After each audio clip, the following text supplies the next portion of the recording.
Cuộc vận động cho một Việt Nam tự do và dân chủ đã diễn ra trong hai ngày 15 và 16 tháng 7 tại Quốc hội Hoa Kỳ.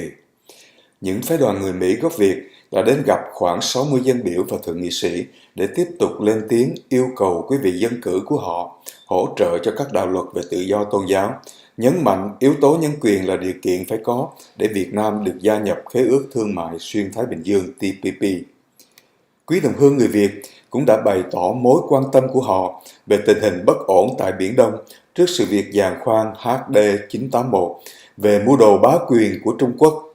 Họ cũng đã lên tiếng kêu gọi các dân biểu Hoa Kỳ trực tiếp can thiệp với nhà cầm quyền Cộng sản Việt Nam, trả tự do cho các tù nhân, điển hình là blogger Điếu Cày, nhạc sĩ Việt Khang và các tù nhân lương tâm khác đang bị giam giữ tại Việt Nam. Đặc biệt, đã có một phái đoàn đông đảo người Việt từ Canada đã tham dự cuộc vận động lần này. Họ đã hội ngộ hàn huyên với đồng hương người Việt trong bữa cơm tối tại một nhà hàng và được nghe ban tổ chức trình bày chi tiết cho cuộc tổng vận động chính thức ngày hôm sau. Buổi sinh hoạt chính trị đã bắt đầu đúng lúc 9 giờ sáng tại phòng khánh tiết Caucus Room, Cannon Building thuộc Quốc hội Hoa Kỳ. Tôi đến đây để chia sẻ những thân ái của Việt Nam, chia sẻ trách nhiệm họ đối với quê hương, đối với dân tộc. Tình trạng này Việt Nam không thể chấp nhận được. Chúng ta ở hải ngoại để dấn thân cho đất nước, dồn nỗ lực vận động quốc hội Hoa Kỳ.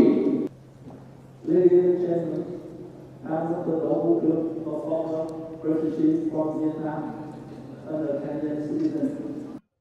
Xin tôi mong rằng các chị em, mỗi người chúng ta mời gọi nhau để chúng ta nói lên cái tiếng nói của mình. Proud once again to nominate you for the Nobel Peace Prize. I'm proud we come from every corner of the world. We come here to the United States. This is because I want to find life. Đòi hỏi chúng ta cần phải đấu tranh trong giai đoạn rất lớn, sự bị lăng le, sự đô hộ bắc phương là thứ hai nữa. Chúng tôi thành lập kêu gọi toàn thể tất cả những người công dân trong nước Việt Nam. Xin cảm ơn. Chúng tôi nguyện tạo nhân dân hiệu trưởng cho Hội Phật giáo Hòa Thảo, Ban trị sự Trung ương lãnh đạo. Thank you. And next, I would like to introduce Congressman Jeff Thornberry from Nebraska. The very purpose for which they serve, the well-being of family, children. As you know, China has engaged in aggressive behavior. Hi, I'm Texas Senator John Cornyn. I'm sorry I couldn't be with you there in person, but I want to congratulate you for being part of this new effort in the fight for a more free Vietnam. Xin kính chào toàn thể quý ông bà, quý anh chị. Tôi đã lớn tuổi và chỉ có một ước vọng. Nguyện vọng duy nhất hiện nay là giúp cho giới trẻ đứng thân giới trẻ và khuyến khích giới trẻ đứng ra tiếp nối thế hệ cha để làm công việc mà thế hệ cha đã làm. Có thể nói với sự sắp xếp linh động của tiến sĩ Nguyễn Đình Thắng, cựu dân biểu Cao Quang Ánh và bác sĩ Hồ Trâm, các dân biểu thượng nghị sĩ Hoa Kỳ đã lần lượt được mời lên để phát biểu. Chương trình luôn được tiếp diễn. Sự bất ngờ là ban tổ chức đã liên lạc được qua Skype với cô Đỗ Thị Minh Hạnh, vừa được nhà cầm quyền Cộng sản Việt Nam thả tự do mới đây. Kính thưa quý vị, tôi là Đỗ Thị Minh Hạnh. Tôi vừa được trả tự do vào ngày 26 tháng 6 năm 2014. Tôi được trả tự do là sự tranh đấu không ngừng nghỉ các tổ chức, cá nhân vì công lý, tự do tại Việt Nam cũng như trên thế giới. Tôi được trả tự do là nhờ sự can thiệp có hiệu quả của các chính phủ, quốc hội các nước dân chủ trên thế giới, đặc biệt là chính phủ quốc hội Hoa Kỳ. Qua diễn đàn này, tôi xin chân thành cảm ơn quý vị dân biểu, các chính phủ Hoa Kỳ đã tạo áp lực để nhà cầm quyền Cộng sản Việt Nam trả tự do cho tôi. Kính thưa quý vị, tôi trả tự do, nhưng trong tình hình khắc nghiệt còn hai người bạn cùng tranh đấu cho quyền thành lập một đoàn tại Việt Nam là Nguyễn Hoàng Hùng đoạt huy chương trong nhà cộng sản, còn hàng trăm tù nhân lương tâm khác, đặc biệt là chị Mai Thị Hương, người tù bị giam chung với tôi trong thời gian qua. chỉ biết bao tra tấn hình trong người mang hàng chục thứ bệnh và không thể di chuyển bình thường như những người khác. Tôi kính mong quý vị bằng ảnh hưởng ngoại giao và hợp tác kinh tế tạo áp lực để nhà cầm quyền Việt Nam trả tự do tất cả các cuộc nhân lương tâm. In the Foreign Affairs Committee, the Subcommittee on Asia, I'd like to introduce you Chairman Shao.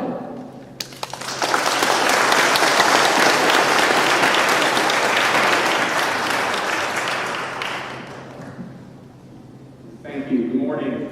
It's great to be with you here this morning. As Joseph Cal just said, I'm Steve Shabbat. I'm the chairman of the Asia and Pacific Subcommittee of the Foreign Affairs Committee, and we welcome you here. They were coming for the people in Tiananmen 25 years ago, the students who stood up. They were a covenant with the people in Vietnam today.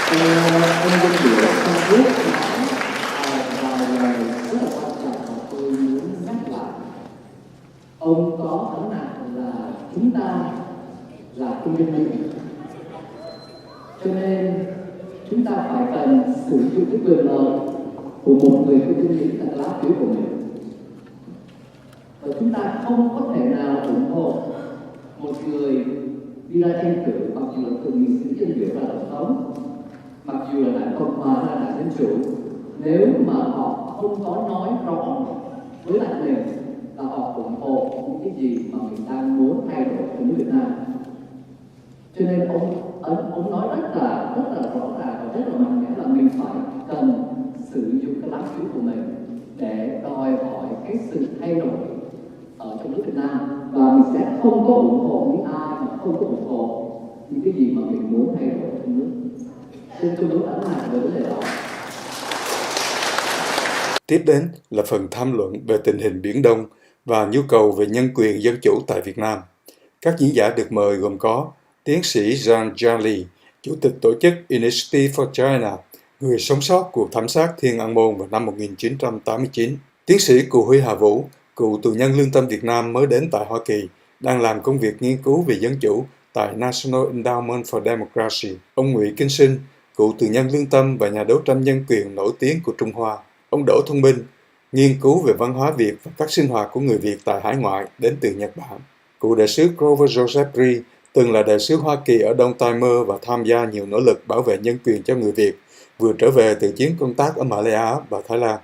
Tôi xin cảm ơn chính quyền Mỹ cũng như là tất cả mọi người từ trong nước cho đến ngoài nước, tất cả mọi người Việt Nam, cộng đồng ở Việt Nam, ở nước ngoài và ở Hoa Kỳ đã đấu tranh rất quyết liệt và cuối cùng để đòi trả tự do cho tôi, và cuối cùng ngày hôm nay tôi đã được tạm thời chính quyền Việt Nam trả tự do, và để hôm nay đây tôi tiếp tục đấu tranh vì dân chủ và nhân quyền ở Việt Nam.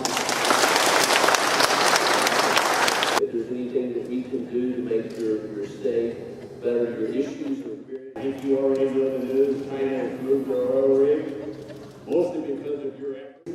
Ensuring that we got that right, and we worked very hard to bring those people to.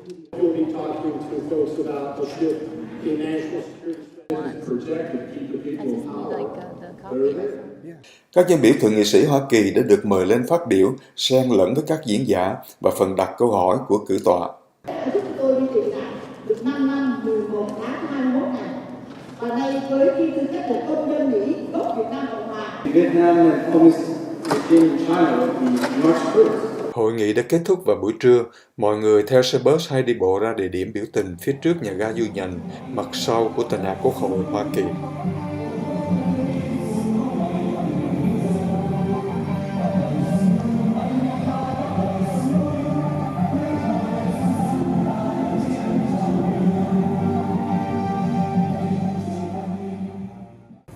Oh, say does that star-spangled banner yet wave?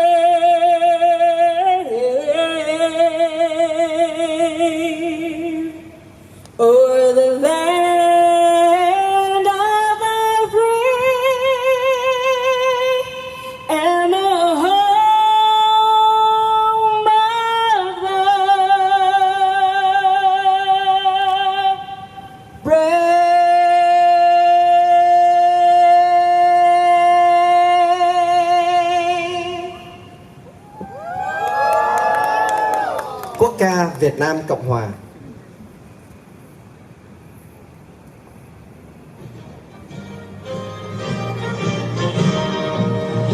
Cộng dân ơi, cũng là những ngày dài khó, đồng lòng cùng đi vì sinh tích gì còn sau.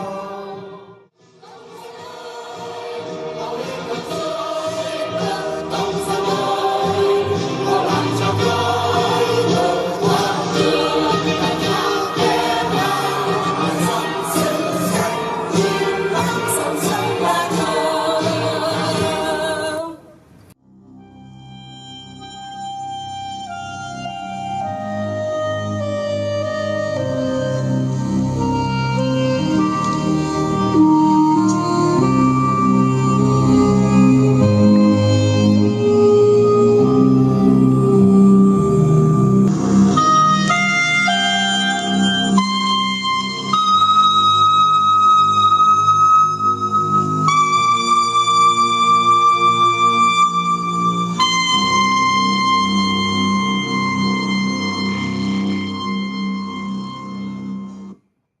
We as Vietnamese Americans want U.S. interests to be protected in the region. We want the freedom of the sea. We want economic freedom. And we do not want China to impede the interests of the United States in the region. Therefore, we ask Congress to Asia. We ask President Obama to focus on the U.S. pivot to Asia. Such proclamation has been announced over 2 years, but we have seen very little movement. Freedom, security must entail democracy. And we want to promote democracy in countries that do not allow their people to speak, their people to congregate, their people to express their conscience.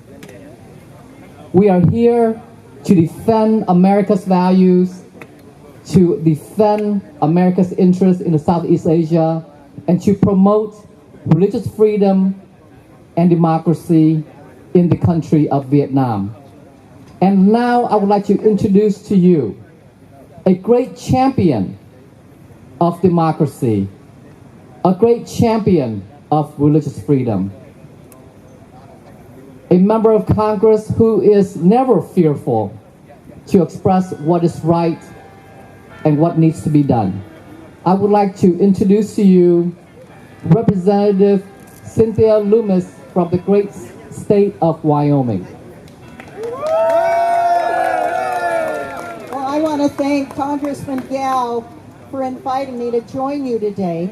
I served with Congressman Gao in the United States Congress, and he was instrumental in introducing to many of us the issues that are vital to Vietnam and to Vietnamese Americans as they advocate for family, friends, and colleagues in Vietnam. Today's gathering provides the chance to focus on issues important to both our countries, including regional stability and trade. The past several years have seen the U.S. and Vietnam enter into a new phase of our relationship.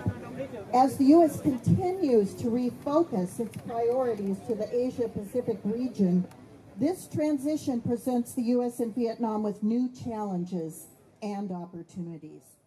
Just as we have the right to speak our minds, practice the religion of our own choosing, and exercise our political beliefs, so too should we support efforts to allow others those same rights. Vietnam's commitment to improving the human rights of its citizens should be examined as part of the TPP negotiations. This is a priority that Congress must emphasize as negotiations continue towards a final TPP agreement. I will continue to stay involved in these issues. I want to thank my friend and colleague, Joseph Gao, for bringing them to my attention and to so many members of Congress, and for keeping you active and informed as the TPP agreement continues to be negotiated. Again, thank you for the opportunity to participate in this terrific event, and thank you, Congressman Gao, for your friendship.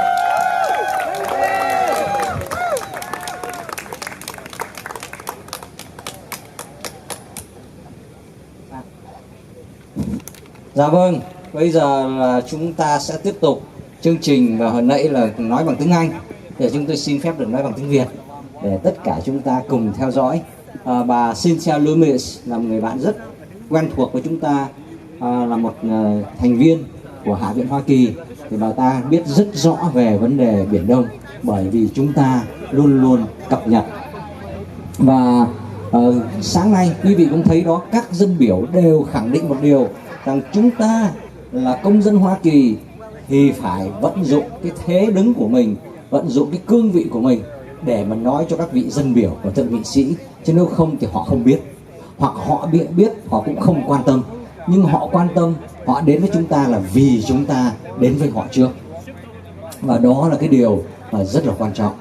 Và ngày hôm nay chúng ta vẫn còn tiếp tục vận động. Một phái đoàn đang ở Bộ Ngoại giao và nhiều phái đoàn khác vẫn còn đi bước dọc những cái hành lang của Quốc hội Hoa Kỳ để tiếp xúc vận động. Nhưng ai chưa biết thì nói cho họ biết, nhưng ai biết rồi mà chưa lên tiếng, chúng ta vận động để họ đứng cùng với chúng ta, và thường thường là họ lắng nghe. Như là tí nữa đây chúng tôi sẽ mời nhiều phái đoàn đã từng tham gia các cuộc vận động ngày hôm qua và ngày hôm nay để lên đây chia sẻ kinh nghiệm, cũng như trình bày những cái điều gì đã đạt được và những điều gì chưa đạt được. Nhưng mà thưa quý vị, đây chỉ là một bước khởi đầu, bởi vì gần 40 năm chúng ta chưa sử dụng đúng tất cả những cái phương tiện của chúng ta. Đó là quyền công dân Hoa Kỳ, tiếng nói và thế mạnh của công dân Hoa Kỳ. Và chúng tôi đang nói ở đây thì chúng tôi thấy được ngay một người dân biểu thuộc Đảng Dân Chủ và Loomis là Đảng Cộng Hòa cũng vừa mới bước đến với chúng ta. Đó là ông dân biểu Alan Lowenthal. Ông Lowenthal là cái người đứng ra đỡ đầu cho anh Nguyễn Tiến Trung. Và khi Nguyễn Tiến Trung được trả tự do bởi vì ông ta lên tiếng mạnh mẽ đó, thì ông Lowenthal đã đỡ đầu cho mục sư Nguyễn Công Chính, và ông Lowenthal tiếp tục tranh đấu cho mục sư Nguyễn Công Chính. Thành ra chúng ta đang đi làm cái này thấy ngay được cái kết quả, phải không ạ? Tôi mong rằng chúng ta tí nữa sau khi ông Lowenthal nói chuyện xong, chúng ta sẽ quay trở lại để chúng ta sẽ bàn với nhau cách nào để chúng ta phát triển cả một cái phong trào ở không những ở tất cả các cái tiểu bang thành phố Hoa Kỳ mà khắp trên thế giới tự do này. And with that, I'd like to introduce a very great friend of the Vietnamese American community, and he represents the largest Vietnamese American community, our great friend Alan Lowenthal. Thank you. Thank you, and I want to thank all those that have come to fight for freedom and democracy in Vietnam, and thank the sponsors, both the coalition and both People SOS, for really bringing people together. As we all know, human rights remain out of reach for all the folks in Vietnam, for the Vietnamese people. And as your advocate, when I came to the Congress, not only did I become a part and a spokesman, part of the Foreign Affairs Committee, but I also joined the Tom Lantos Human Rights Commission, and one of the first things that I did was to adopt a prisoner of conscience, and who was recently released, Win Tien Trung, and now I have adopted Pastor Win Con Chin.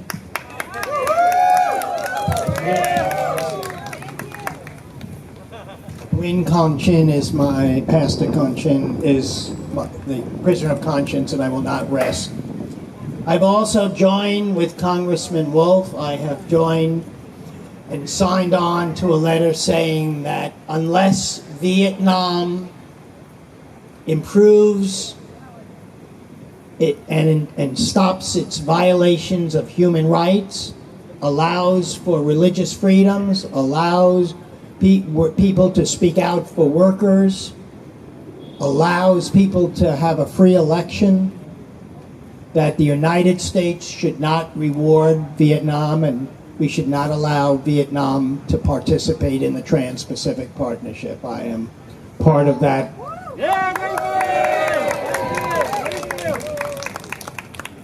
I also stand with the Vietnamese people everywhere in condemning Chinese aggression. China's territorial aggression threatens the rights of Vietnam and other nations in the South China Sea by their trying to take islands that do not belong to China. And so I think where we're all here is that none of us will rest until there's a free and democratic Vietnam, and that the United States and the Congress of the United States must speak out for the people of Vietnam, must speak out to protect the people of Vietnam. And so I'm really honored and pleased to be here and to be your advocate in the United States Congress to fight for democracy and to let the United States, let my other colleagues know, like recently I've just passed a letter around to other members of the Congress to sign and join with me. You know that in Vietnam there is the Bien Hoa Cemetery, which is the final resting place for thousands of South Vietnamese that fought and died in the struggle for freedom. That cemetery has been, the Vietnamese have allowed that government to be desecrated, that cemetery. And we are now asking, I am now asking the Secretary Kerry of the State Department and Secretary Hagel of our Department of Defense in their bilateral discussions with their Vietnamese counterparts to ensure, to make sure that the Vietnamese government allows and it's really an NGO from the United States, allows the Vietnamese American community to participate and to fund and then to refurbish and to have a final resting place for the people who gave their lives, a place that we can all be proud of. And so we're going to get members of Congress to support that and ask Secretary Kerry and Secretary Hagel to make that among their highest priority when they speak to the Vietnamese government. And so that's what we're doing right now. Thank you. Thank you. So I thank all of you for coming here and raising your voices and letting us know that you will not rest until there is democracy and freedom in Vietnam. So I thank you for being the real champions of human freedom, and I'm pleased to be one of the people that really stands with you and will fight for democracy and freedom in Vietnam. Thank you very Thank much. Thank you very much. Me too, we love you too. Thank you. We all love you. Thank you. We all thank you. We all love you.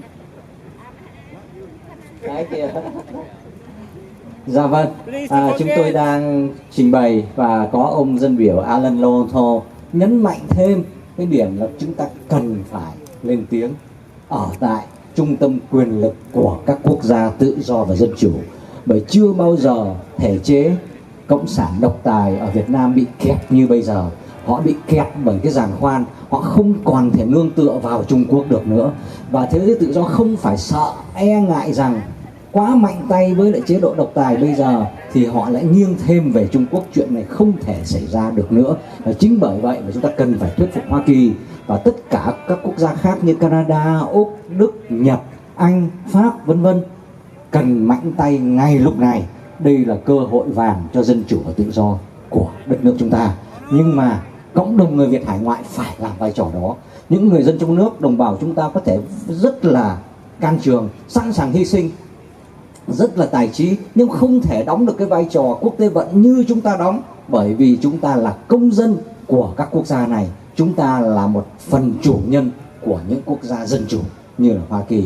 Và đó là cái lý do mà chúng ta có cái liên minh cho một Việt Nam tự do và dân chủ, để khuấy lên một cái phong trào ở khắp nơi trên thế giới này. Mọi người ở chỗ nào có người Việt tự do cũng đều làm công tác như thế này, ngang bằng nhau, kết hợp với nhau, không ai đứng dưới chướng ai hết, vì một lòng đại nghĩa đối với dân tộc.